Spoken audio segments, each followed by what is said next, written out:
Pixelmetrics, we were awarded the Emmy Award for monitoring DVB and ATSC transport streams. So this focuses on the quality assurance aspect of reliable television delivery.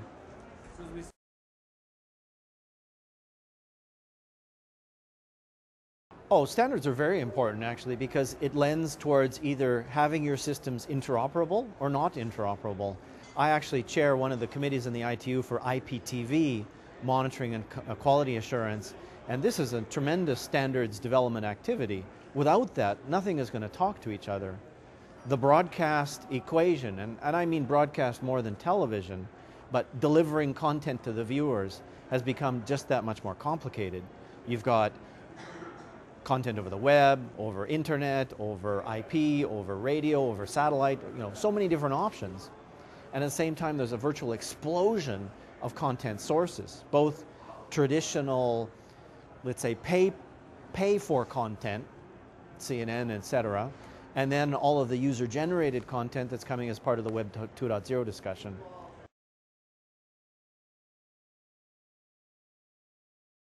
Starting in the early 70s with the cable networks and multi-channel operations, moving to multi-channels, particularly the whole idea of advertising funded television content is getting more difficult.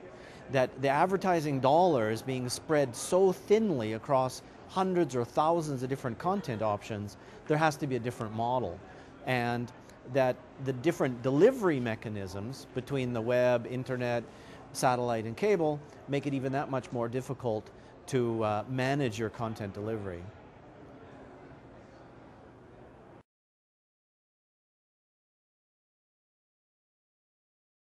It's totally changed. And if I look at my 70-year-old, 74-year-old mom and dad, they're on the internet. My dad sends me email. He can't type, but he sends me email. My mom is on chat, all right? And this is something that even 20 years ago didn't exist. Mosaic came out in the mid-90s, right? This was a revolution in communications infrastructure. Started with a telephone, but it is a logarithmic or exponential growth in the connectivity of this. The downside, though, is there's a tremendous social impact. The downside is that the attention span of the users is less and less. How often does somebody whip out their cell phone or BlackBerry in the middle of a sentence, right? What it does is that it's actually, I believe, de-emphasized the importance of personal face-to-face communication. How often you're at a restaurant, in the middle of a sentence, somebody pulls out their BlackBerry to see what the other guy has to say and not listen to what you have to say. It's not only changing communication by technology, it's changing the social fabric of communication itself.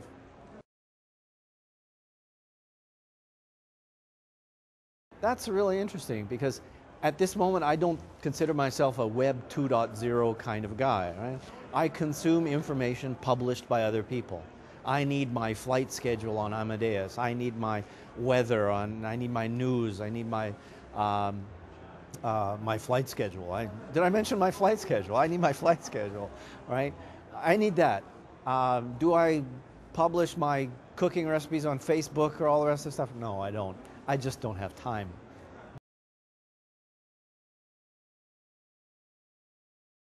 I think that the word has been often overused, but it really is a question of convergence, right?